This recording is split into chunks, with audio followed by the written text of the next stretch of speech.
Hola, ¿qué tal? Bienvenidos sean todos y todas a Ojalá. Tenemos con nosotros dos invitados especiales porque desde luego cada vez que tenemos gente de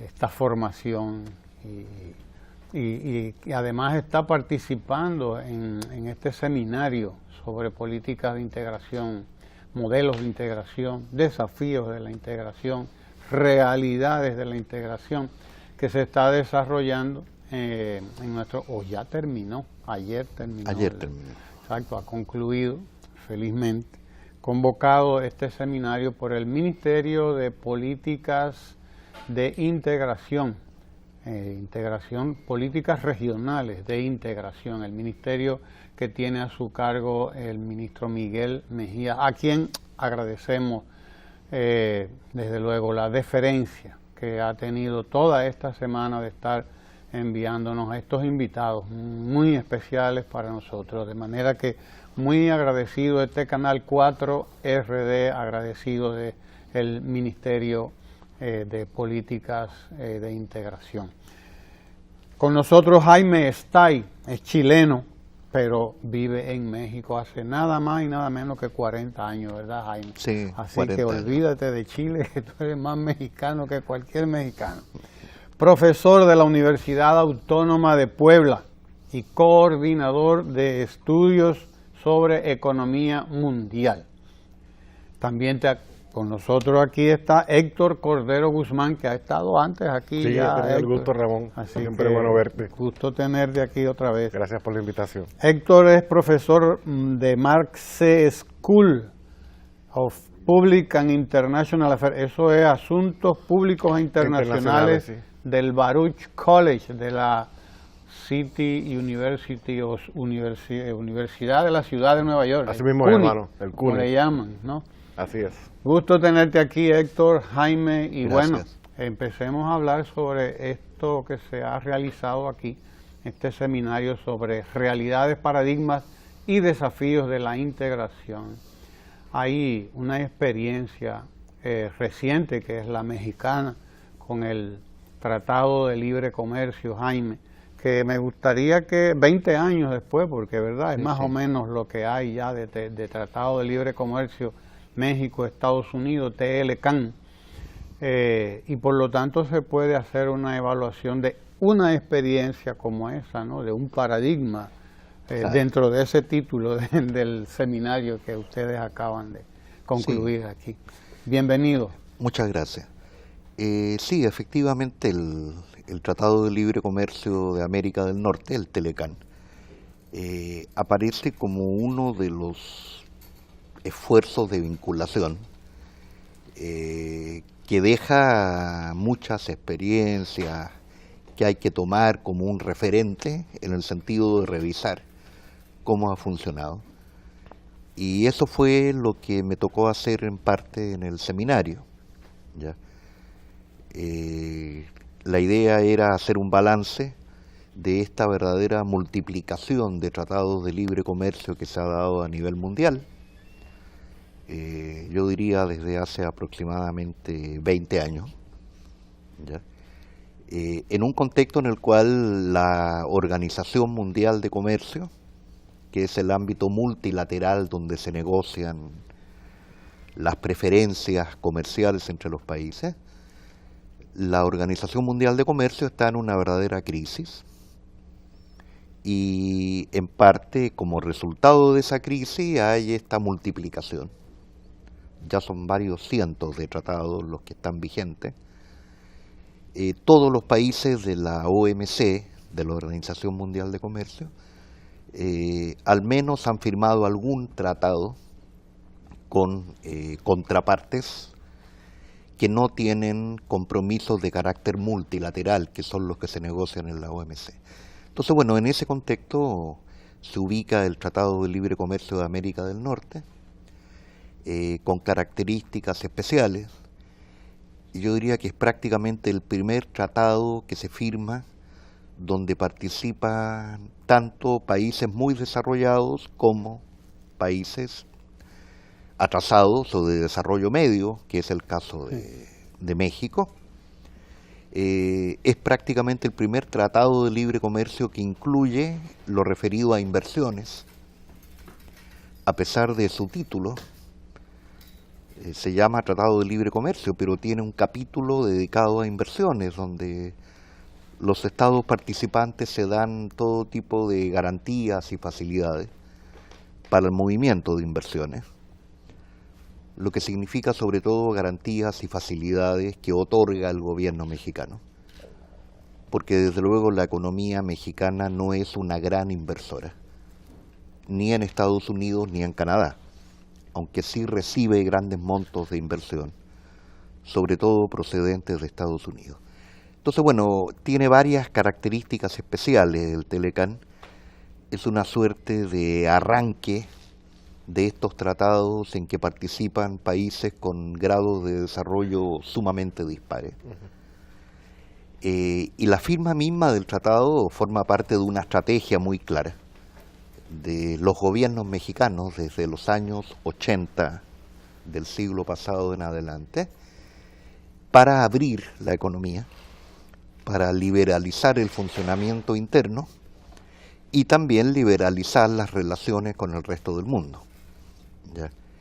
Y como tal experiencia, por supuesto que después de, ya van a ser casi 25 años, es necesario hacer balances, sobre todo ahora que el propio tratado está siendo severamente cuestionado y está en un proceso de renegociación que lleva ya algunos meses y cuyo resultado todavía es bastante incierto, porque de parte del gobierno de Trump se mantiene incluso la amenaza, digamos, de retirarse del tratado, si es que en esa negociación no se llega a los resultados que él considera que deberían obtenerse.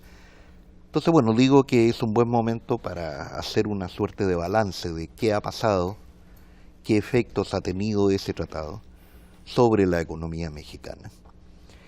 Y en términos generales, si bien son efectos diferenciados, uno puede ubicar algunos sectores ganadores, etcétera. En mi opinión, el balance que yo hago es que el tratado ha tenido un costo muy grande para la economía, para la sociedad mexicana, no solo en términos estrictamente contables, económicos, sino un costo muy grande en términos de la capacidad de definir políticas. ¿Ya? En buena medida, el formar parte de ese tratado ha reducido esa capacidad por parte del gobierno mexicano. Políticas industriales, políticas regionales, ¿ya?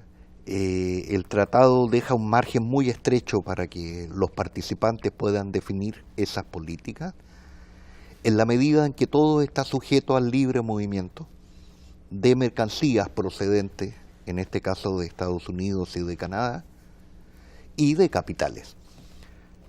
Si uno trata de identificar cómo ha sido el comportamiento de la economía mexicana teniendo como un eje a esta firma del tratado y a este proceso de apertura, ese comportamiento no ha sido bueno, en parte por el propio contexto internacional, que desde hace ya varias décadas es un contexto de crisis, de deterioro, incluso de conflictos, ¿ya?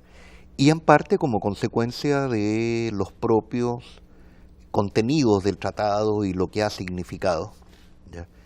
En términos de determinados tipos de producción que se han visto duramente golpeados, el sector agrícola, por ejemplo. México es hoy importador de productos básicos en los que era fuertemente exportador antes de firmarse el tratado.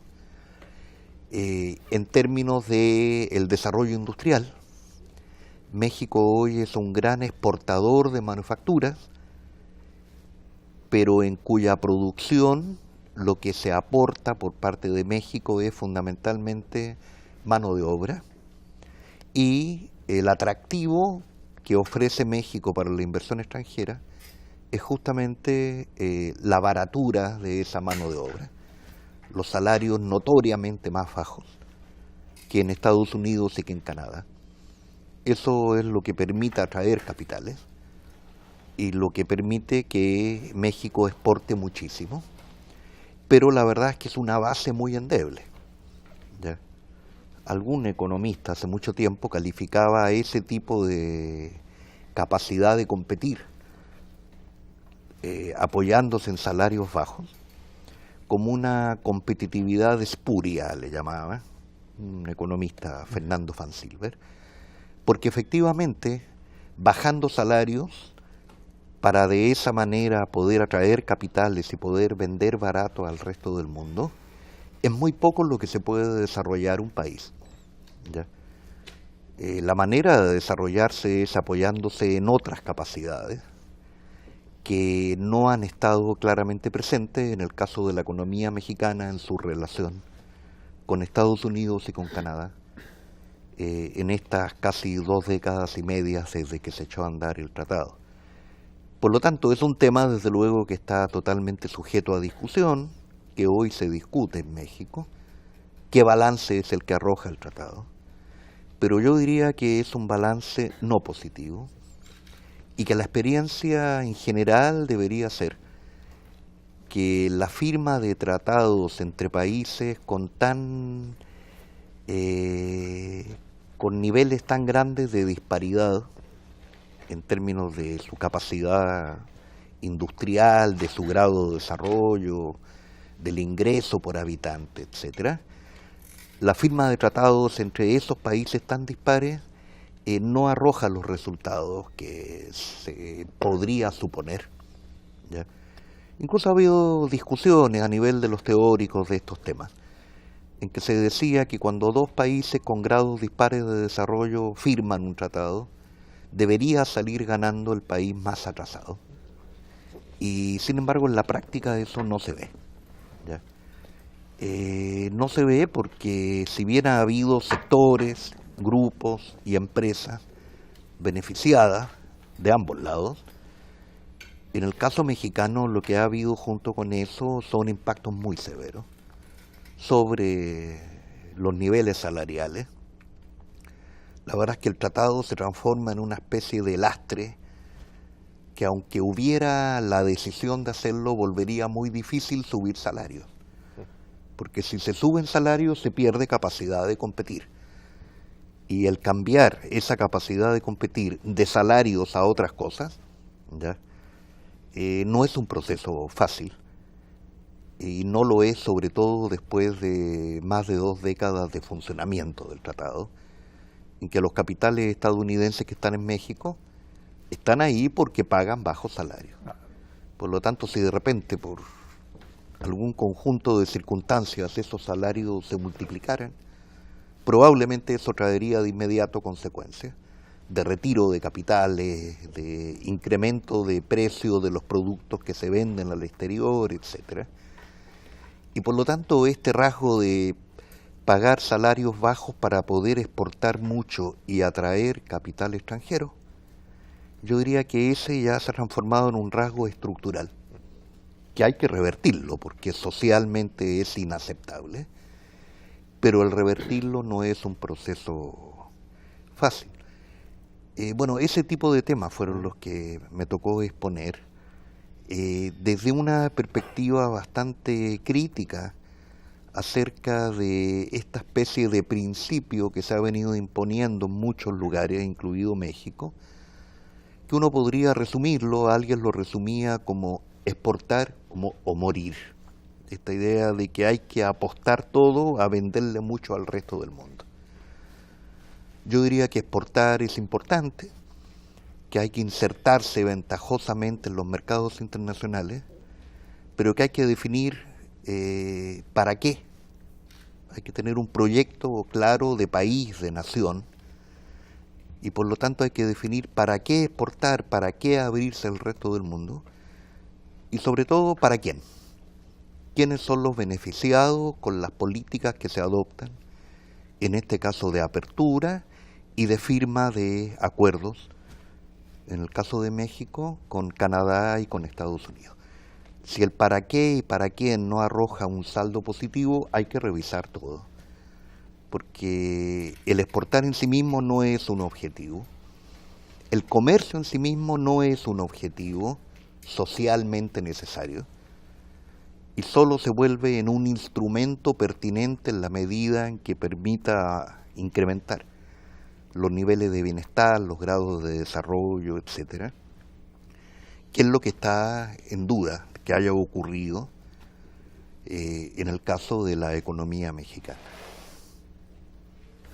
Héctor, cuéntanos tu experiencia desde la ponencia tuya, tu trabajo en el seminario que se ha estado llevando a cabo, que ya recién concluyó, ¿no? Sí, primero, si me permites, una de las realidades que hizo la experiencia de este seminario extremadamente importante y extremadamente interesante fue el hecho de que se pudo traer a discusión, como Jaime tan brillantemente ha expuesto, la discusión seria, comparada y comparativa de esfuerzos similares de integración de diferentes tipos, ¿no?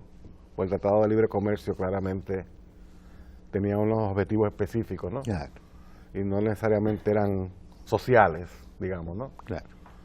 De poder comparar para aprender de esas otras experiencias, ¿no? La experiencia europea, como se que ha discutido con algunos de los colegas, experiencia en el resto de América del Sur, con otros intentos quizás más pequeños o más grandes e importantes como el del Tratado de Libre Comercio.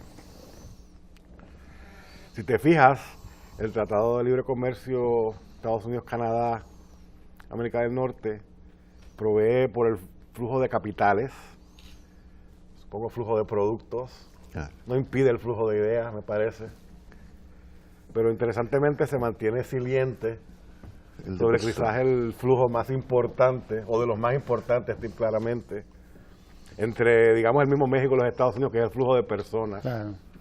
el flujo de seres humanos. Migración. Y el hecho, diría yo, de que el Tratado de Libre Comercio México, Canadá, Estados Unidos no haya incluido el flujo de capital, no paró la realidad de esa migración, y de hecho se puede decir que lo que hizo fue crear una gran burbuja de indocumentados, ¿no? Porque en ningún momento proveyó para que esa migración ocurriese de forma regular, planificada, sino que era anticipada, pero ocurrió de una forma irregular, ¿no?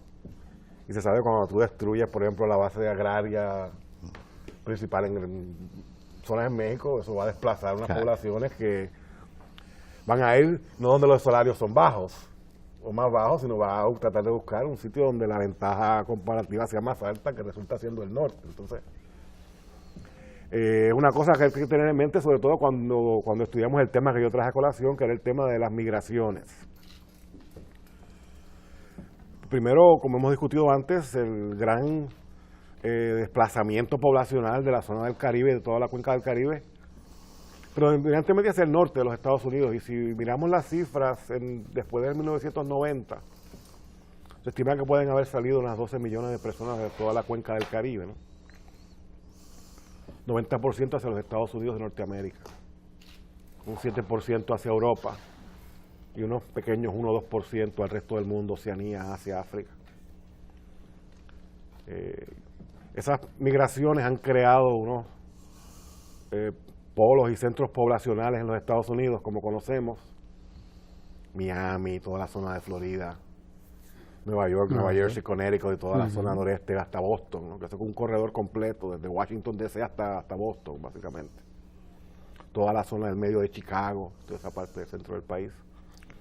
Y obviamente desde básicamente el estado de Washington en el oeste hasta Texas, ¿no? Que una vez históricamente fue Territorio mexicano. Territorio mexicano. No nos debe sorprender entonces que altos por ciento de la población todavía sean de origen hispano o latino. Entonces, desde esas poblaciones que históricamente estaban ahí, tú le añades los millones de inmigrantes, pues ya tenemos entonces una presencia de poblaciones afrocaribeñas y hispano-caribeñas, centroamericanas y suramericanas, y mexicanas sobre todo, de gran peso y gran envergadura, ¿no? Se estima que ya vamos casi por 57, 58 millones de hispanoparlantes, personas de origen, ascendencia hispana, ¿no? Algunos de los cuales lo dominarán en diferentes grados de sofisticación, sobre todo si son hijos o nietos de personas que han emigrado y no han tenido mucho contacto con el idioma español. Las comunidades son comunidades importantes en ciudades como usted describía y constituyen un % alto de la población. En Nueva York ya los hispanos son un 27, 28% de la población. Y comentaba en el seminario de que es una ventana al futuro demográfico del resto de los Estados Unidos, ¿no? Cómo se van moviendo estas grandes ciudades. Entonces generamos unas grandes migraciones. Esas migraciones se han localizado en sitios particulares en los Estados Unidos que han creado también un impacto demográfico.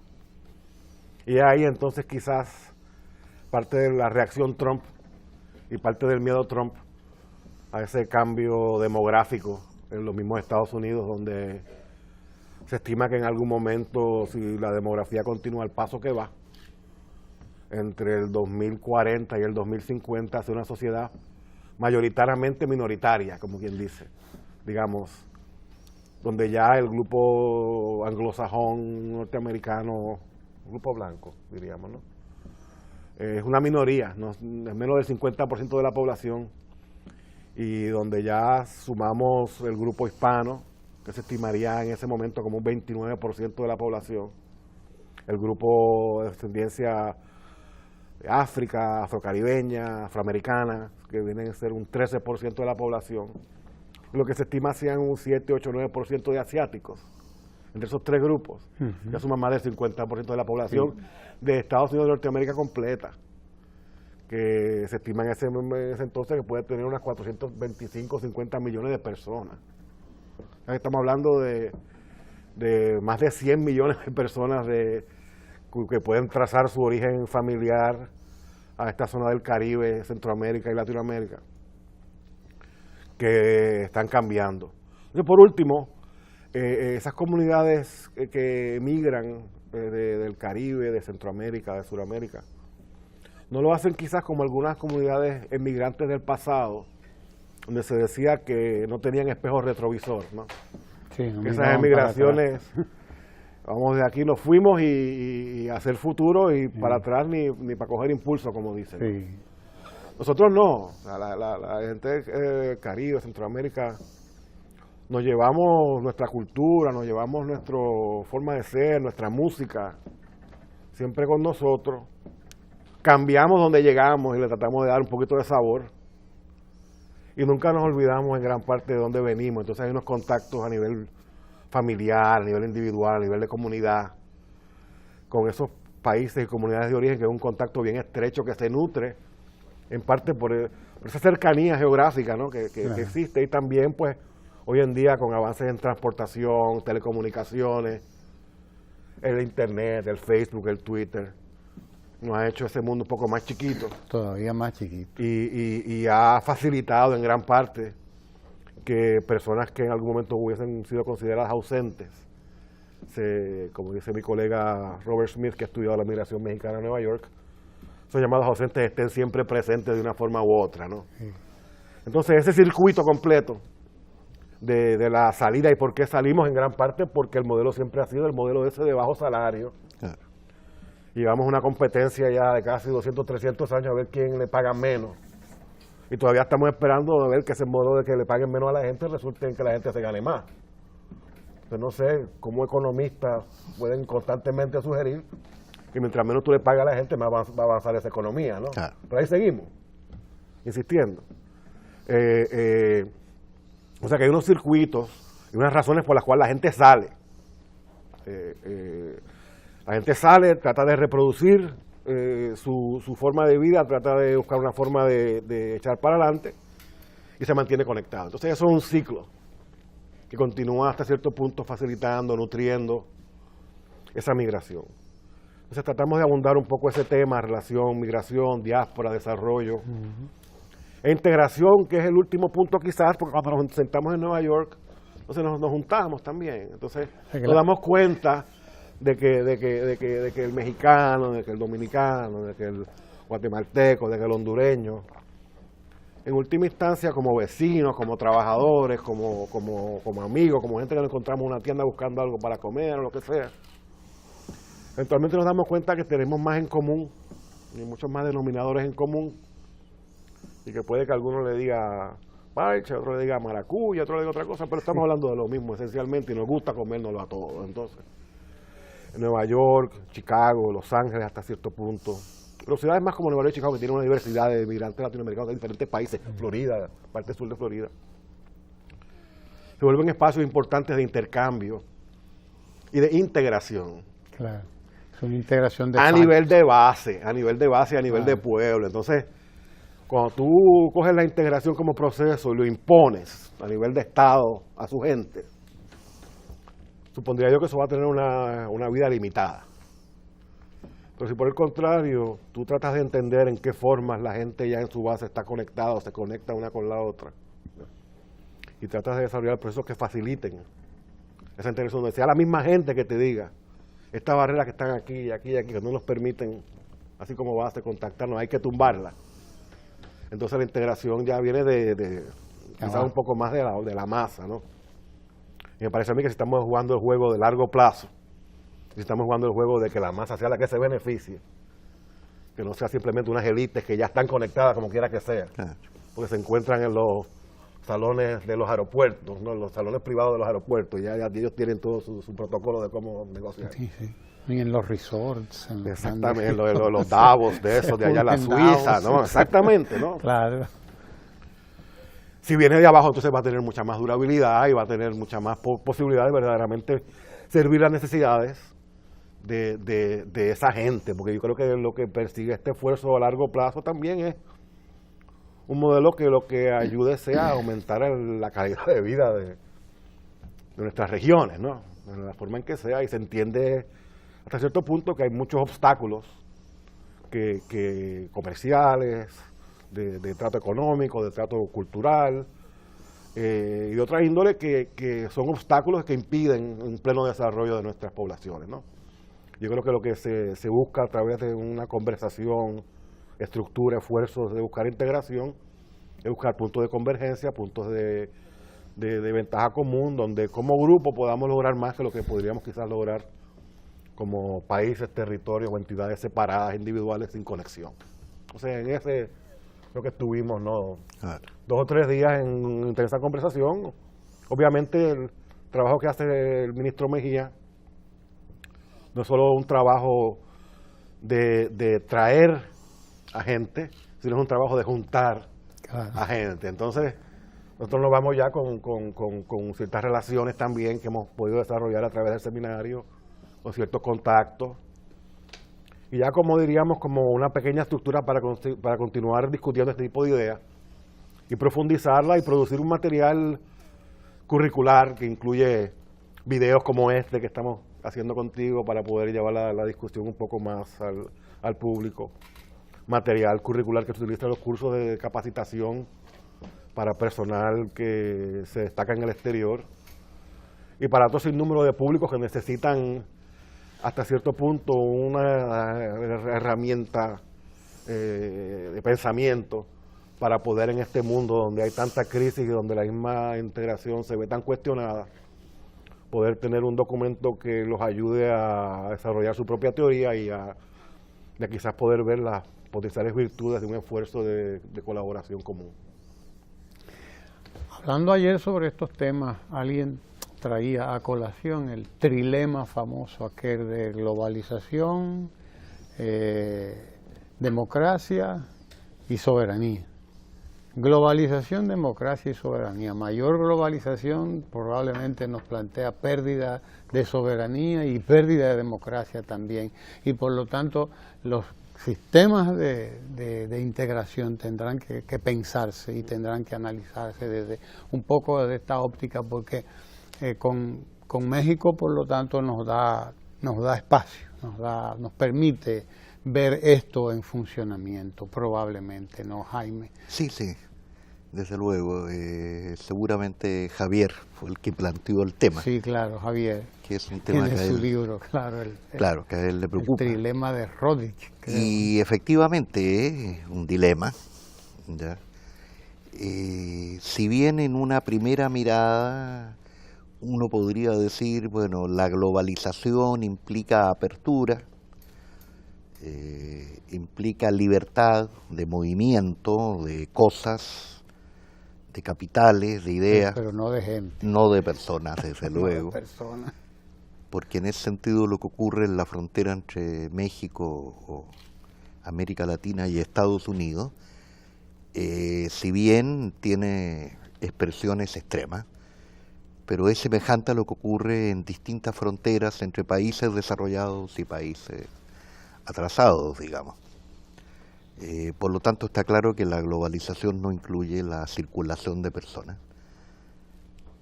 Aunque sí, normalmente los tratados incluyen la circulación de personal directivo. Sí.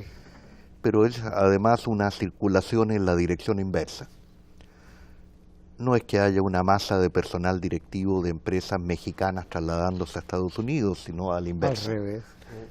Empresarios canadienses, empresarios estadounidenses instalándose con las facilidades que brinda el propio tratado, instalándose en territorio mexicano. Entonces, efectivamente, hace mucho que se discute que en una segunda mirada la globalización, tal como se ha venido desarrollando, ¿ya?, con los rasgos que la caracterizan, muchas veces no empuja a más democracia, sino incluso frena, o por lo menos acota de qué democracia estamos hablando, ¿ya? Lo cual es bastante lógico, por así decirlo. Un proceso globalizador que arroja como resultado obligado una acentuación de diferencias, un aumento de disparidades, una permanencia e incluso acentuación de la pobreza en muchos lugares, un proceso globalizador de ese tipo difícilmente se va a desenvolver en las mejores condiciones democráticas posibles, ¿ya? Yo diría que ese tipo de globalización prácticamente exige la restricción de las libertades democráticas, ¿ya? Exige sociedades controladas, ¿ya?, que en definitiva no tengan la capacidad de cuestionar los rumbos más generales que sigue su propio espacio social o el sistema mundial.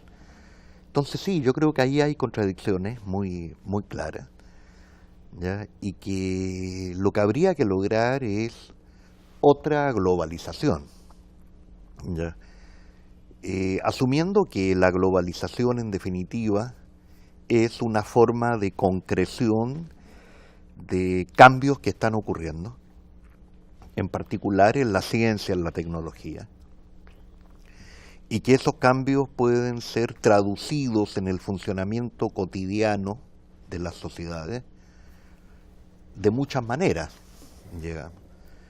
Y la manera en que esos cambios se han venido traduciendo no es la manera más democrática, no es la manera más abierta, no es una manera en la cual la propia globalización, con su componente de avance científico-tecnológico, esté arrojando resultados para la mayoría de la sociedad de los distintos países.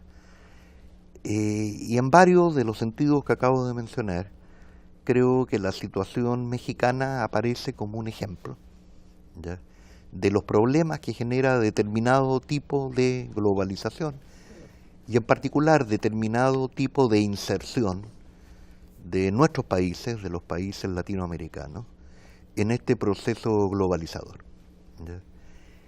Una inserción internacional en la cual se termina concentrando el conjunto de vínculos comerciales y de inversión con una sola contraparte, que es el caso de México, que todavía mucho más de la mitad de todo lo que comercia, lo comercia solo con Estados Unidos, en que cerca de la mitad de todos los capitales que llegan a México vienen de Estados Unidos. Una inserción con esos rasgos, desde luego que termina perjudicando más de lo que beneficia, ¿ya?, y termina provocando posibilidades como las que hoy tiene Trump, ¿ya? De con su sola decisión de permanecer o no en el Tratado de Libre Comercio, golpear duramente a la economía mexicana en caso de que decida retirarse, ¿ya? O apretar todavía más para que México ceda todo lo posible hacia Estados Unidos. En el caso de México, por lo tanto, está todo el tema de la necesidad de diversificación, ¿ya? Esta idea de que no se puede apostar todo a una sola carta, ¿ya? No se pueden poner todos los huevos en una sola canasta, se diría. Sí. Porque eso puede dar lugar a situaciones como las que hoy se viven.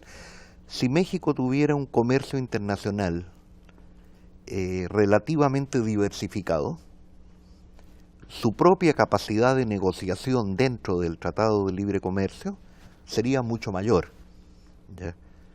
Desgraciadamente, como la inmensa mayoría de las relaciones de México son con Estados Unidos, y no tanto con Europa, no tanto con China, y muy poco incluso con América Latina y el Caribe, eso le quita capacidad negociadora, ¿ya? Y eso le da capacidad de imposición a la contraparte, que es Trump. Entonces, yo diría que hay discusiones de fondo que se expresan en problemas que hoy se viven, no solo en México, sino en otros lugares, y que entre esas discusiones de fondo está el tema de qué tipo de globalización es la que se ha venido imponiendo en el funcionamiento del sistema mundial desde, por ponerle un horizonte, desde los años 70, 80 en adelante, ¿ya? Aunque algunos hablan de una globalización que lleva 500 años, ¿no?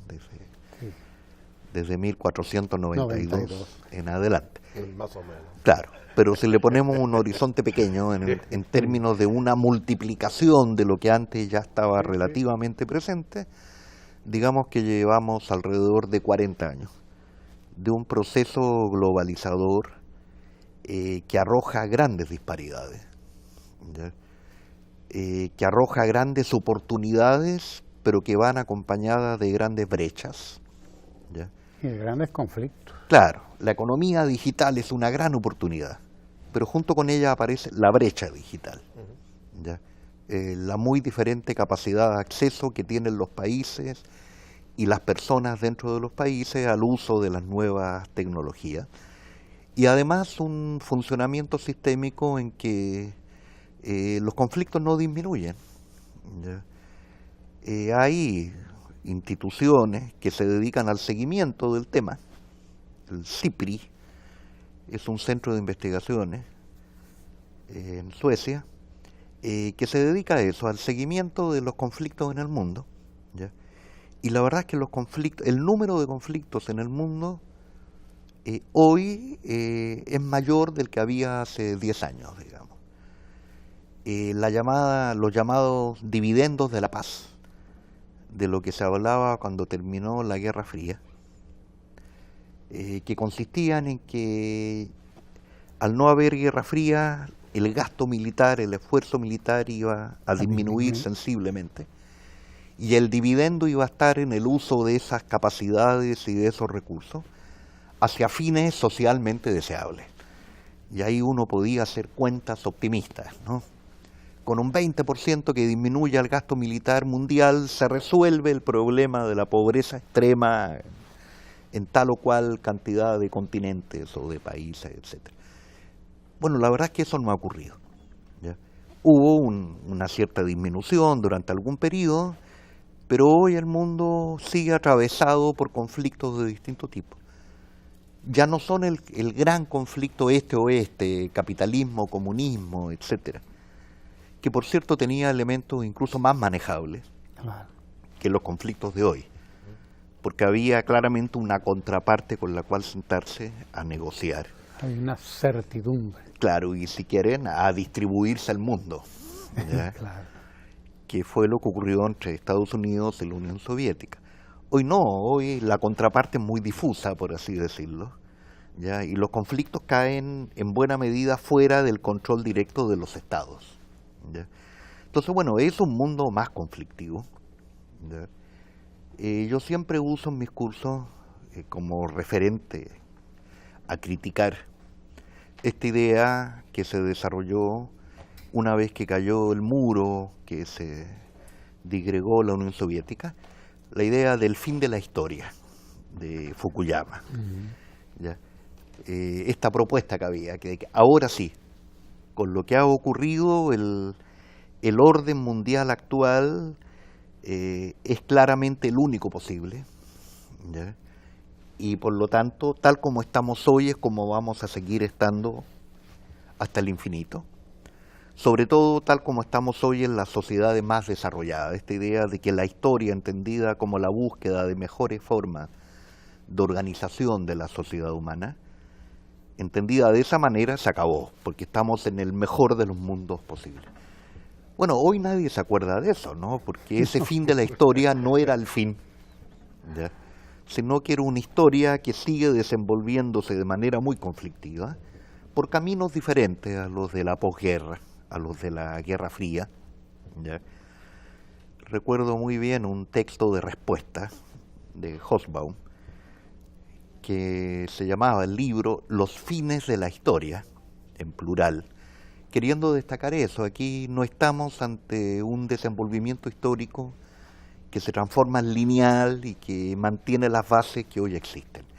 Estamos ante un desenvolvimiento histórico que es tan impredecible hoy como lo era antes, y en que todo está abierto. Bueno, esa apertura de posibles desenvolvimientos del devenir de la sociedad humana, yo diría que en los últimos 40 años se ha reducido en un mundo económico y social crecientemente conflictivo, y que eso es lo que hay que tratar de cambiar, cada uno en su ámbito, desde su propia trinchera, digamos, porque si no se cambia eso, la verdad es que la humanidad está condenada ya a un futuro bastante incierto, no solo desde el punto de vista económico y social, o sea, todo el tema ambiental, todo el tema energético, ¿ya? El calentamiento, o sea, hay grandes problemas que no están siendo resueltos, ¿ya? Con el tipo de desenvolvimiento de la sociedad humana que hoy está presente, con el tipo de globalización que hoy predomina. Modelos de integración. Hemos estado viendo algunos, cómo América Latina pugna en su propia integración dentro de la propia América Latina, ALBA, ALCA, el SICA, el CELAC, y todo esto que ha estado realmente tomando impulso, tomando auge, vuelve otra vez a caer el impulso, porque bueno, hay un embate también, y ahí cambian las circunstancias, pero ha habido un trabajo en América Latina, un deseo de crear nuevos modelos de integración, alternativos precisamente al modelo del TLCAN, claro. Estados Unidos, claro. Canadá, México, en este caso, ¿no? O a los bilaterales, tratados bilaterales que se nos han impuesto, el de ERECAFTA a nosotros y a Centroamérica, claro. Etcétera, que son esquemas como el que ya Javier ha estado analizando. Pero tú planteas un tipo de integración también que toma cuerpo ahí, que es esa integración subterránea que Correcto. Se da entre las masas migrantes, y realmente que son masas desplazadas por aquel modelo, desde luego. ¿Hacia dónde entonces vamos en realidad? ¿Qué es lo que nos queda en el horizonte ahora? Hay bastante incertidumbre, como plantea Jaime. El análisis de Jaime es un análisis muy preciso y una lección importantísima de aprender de que cuando existen niveles de desigualdad tan altos y la política pública no está diseñada y destinada a reducirlos, se van a aumentar, o sea, se van a acentuar. Y se pudiese quizás decir que México en los últimos 25 o 30 años, lejos de convertirse, como dice bien Jaime, aumentar su autonomía como país y aumentarse su latitud y su espacio de operación, lo que ha hecho es que se ha convertido en una región o subregión de la economía norteamericana, ¿no? La región donde si quieres pagar menos, ahí es que tú te vas, ¿no? Y eso no es integración. O sea, no es el tipo de integración que me parece a mí estamos discutiendo, ¿no? Porque ya esa integración que me parece estamos discutiendo tiene dos elementos principales. Número uno, donde los socios son socios con cierta igualdad, ¿no? No hay una asimetría de poder quizás tan dominante. Se habló en el seminario del rol, por ejemplo, de Francia y Alemania en el contexto europeo. Diferencias norte-sur. Tenemos también el caso México, Canadá, Estados Unidos. Las diferencias dentro de nuestra región a través de países, y te digo esto consciente de que estoy sentado en la isla que ejemplifica esos extremos. Pero es el extremo. O sea, tienes un lado más o menos y el otro, ¿no? Hay menos diferenciación en niveles de desarrollo económico, si te pones a ver las 23, 24 islitas menores, con 22 países, si te pones a ver, hay me parece a mí, cierta homogeneidad, con alguna diferencia. Nuevamente, si tú incluyes a Brasil o no, pues ya tú sabes, una gran diferencia. O sea que me parece que se persigue un tipo de intercambio más parejo y que el intercambio sea un vehículo para reducir desigualdades, no un vehículo para aumentar esas desigualdades o para cementar y codificar esas asimetrías que quizás en algún momento México trató de una forma u otra de protegerse de ellas, y que hablando de espacio democrático, este tratado básicamente se las quita. Y en esa forma también se puede hablar de un déficit democrático, ¿no? Sí, desde luego. Donde los ciudadanos y sus oficiales electos, cuya responsabilidad es actuar en base a los intereses del pueblo, han negociado esa capacidad de actuar en los intereses del pueblo ya de entrada, ¿no? De nuevo, lecciones importantes para aprender y tener en mente a medida que seguimos encaminando estos procesos de integración regional. Me parece que es un maratón, no una carrera de 100 metros. Y de nuevo, me parece que tiene más éxito si la base se integra. Me parece que tiene más posibilidad de éxito si los socios se ven como socios, aliados, no como dueño y sirviente,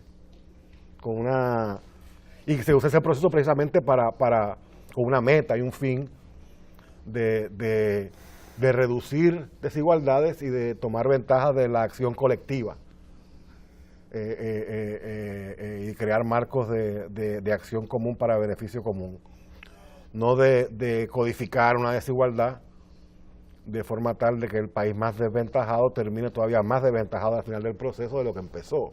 Entonces, y parece también que en nuestra zona, en nuestra región, tenemos grandes pensamientos y grandes pensadores unificadores ya, que hasta cierto punto le dan un carácter quizás un matiz quizás un poco diferente a este sentido que tenemos en América Latina de la posibilidad de integración, ¿no? Me da la impresión a mí de que Europa tiene cierta heterogeneidad a través de sus países, que son quizás relativamente homogéneos, aunque eso está cambiando también.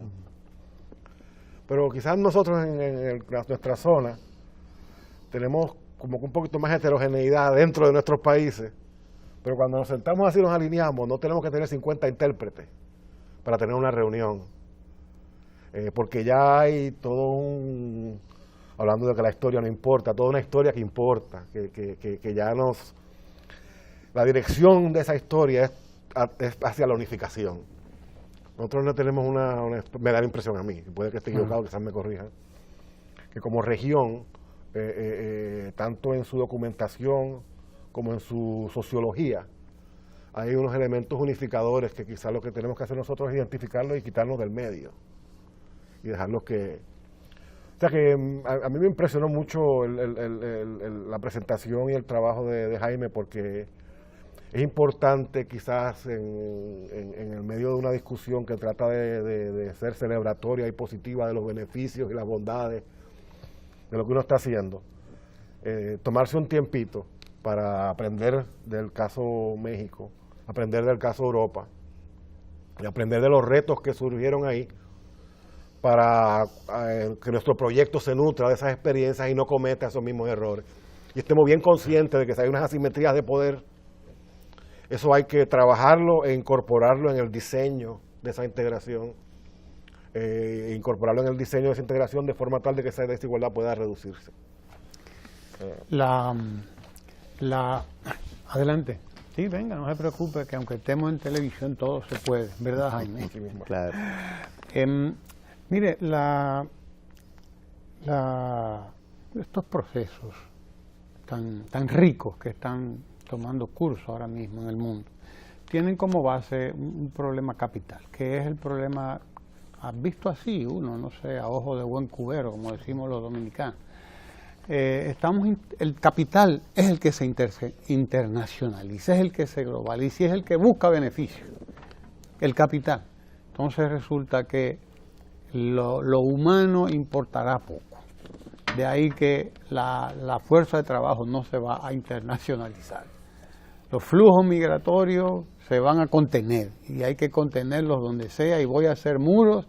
Y aunque por un lado estoy proponiendo tratados de libre comercio y no sé cuánto, el libre comercio no es más que una ficción, porque nada más la libertad es para un lado. Se nos va quedando, nos va faltando tiempo para llegar y para ver todo esto, pero qué bueno, porque siempre habrá tiempo. Hay más días que longaniza, dicen por ahí. Y bueno, importante todas estas reflexiones, claro, que se provocan en seminarios como este. Lo de México me parece una experiencia formidable y tu análisis también lo es, Jaime, pero también la verdad es que es trágico. El balance es patético en términos económicos, pero en términos sociales es trágico, porque entonces lo que no se calcula termina ocurriendo inevitablemente. Es decir, usted a una relación económica tan desigual, con unos flujos tan desiguales, con unas desigualdades tan marcadas, va a provocar emigración. Indudablemente la gente, aunque aquí me pagan, yo voy a ir a buscar donde me paguen más. Como quiera que sea, voy a buscar donde me paguen más. Y entonces está la tragedia de esa migración y de estos conflictos sociales, sobre todo, que se provocan en relaciones tan desiguales, que provocan altas concentraciones del capital en un lado, pero entonces alta concentración de pobreza en otro. Y creo que, bueno, el reto es buscar modelos de integración, de negociación, que respeten la condición humana. Y no sé, pero quizás ya es hora de que pasen a renegociar el tratado, quizás no en los términos en que los plantea Trump, desde luego, sino en los términos en que los debe plantear quizás América Latina propiamente dicho, y cada uno de nuestros países. No sé, para cerrar esto, ¿con qué idea nos vamos, Jaime? Yo diría, por lo menos dos ideas básicas, ¿no? En lo que respecta al Tratado de América del Norte, sí, desde que se firmó el tratado, que ha habido voces que alertaban hacia la posible existencia de problemas que efectivamente se han concretado. El tratado se ha transformado en la práctica en un instrumento de acentuación de disparidades, tanto entre los dos países, México, Estados Unidos, como en el interior de México. Entonces, yo creo que en algún momento tendrá que hacerse evidente la necesidad de redefinir eso. Y en segundo lugar, en un plano más general, es cierto que hoy la integración latinoamericana y caribeña no está pasando por su mejor momento. Lo que hay hoy es una redefinición, en algunos casos bastante radical, del escenario político de los distintos países de la región. Y ese escenario político, desde siempre, es el que ha definido los rumbos, los objetivos, los instrumentos, los ritmos de la integración. Difícilmente uno puede pedirle a la integración más que vaya más allá de lo que está ocurriendo en los países que intentan integrarse. Y lo que está ocurriendo en esos países es distinto hoy a lo que había hace 5 años, digamos. Por lo tanto, la integración regional está atravesando por momentos difíciles, diría yo, por un freno importante en cosas que se había avanzado. Pero no me parece que ese sea motivo para decir que los proyectos alternativos de integración, dentro de los cuales ubico a la CELAC, a la UNASUR, a la propia ALBA con Petrocaribe, etcétera, no creo que esos proyectos alternativos estén para nada cancelados. ¿Ya?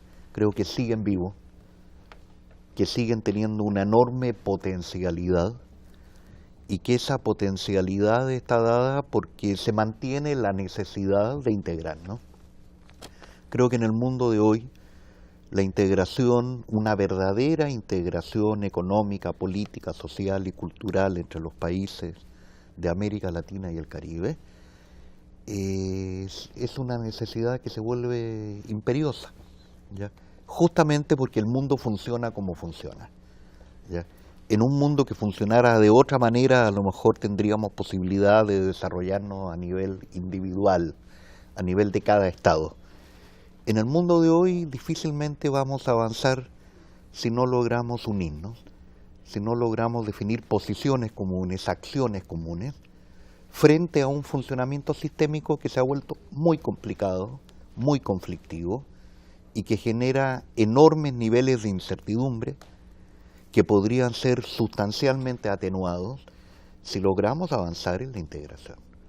Entonces creo que la nota, si no de optimismo respecto de lo que ocurre hoy, sí es de optimismo respecto de que la integración se va a ir imponiendo como una necesidad, de la cual tienen que dar cuenta los gobiernos, cualquiera que sea su signo prácticamente. Se nos acabó el tiempo, Héctor. Un gusto Una para idea. mí siempre, Ramón, compartir contigo y con Jaime Claro. una experiencia, un aprendizaje, porque es educar para integrar. Claro, Y en eso claro. estamos y en eso continuamos. En eso continuaremos. Gracias a Jaime Stay, chileno-mexicano o mexicano-chileno, como usted quiera, catedrático, estudioso de los temas económicos mundiales, y a Héctor Cordero de la Universidad de la Ciudad de Nueva York, del Baruch College, que ha estado aquí con nosotros antes, pero bueno, que sigue viniendo y seguirá viniendo aquí a esta que es su tierra. Gracias Jaime, gracias Héctor, gracias a todos ustedes, gracias al Ministerio de Políticas de Integración que dirige el ministro Miguel Mejía, que ha sido muy generoso y que ha permitido que pasen por aquí, por Ojalá, y por este canal 4RD, prácticamente todos los exponentes de este seminario de realidades, paradigmas y desafíos de la integración. Gracias a Jaime, gracias a Héctor, gracias al ministro Miguel Mejía y gracias a ustedes por estar con nosotros siempre aquí en Ojalá. Y no se mueva porque nos vamos a la agenda municipal con Francis Jorge, que tiene hoy a Carolina Ramírez Herrera, especialista en seguridad. Vaya usted, nos van a hablar de seguridad, cosa interesante. Claro. Vamos a hablar de seguridad, sí, y lo que ocurre a nivel municipal en este tema tan interesante. No se mueva de ahí.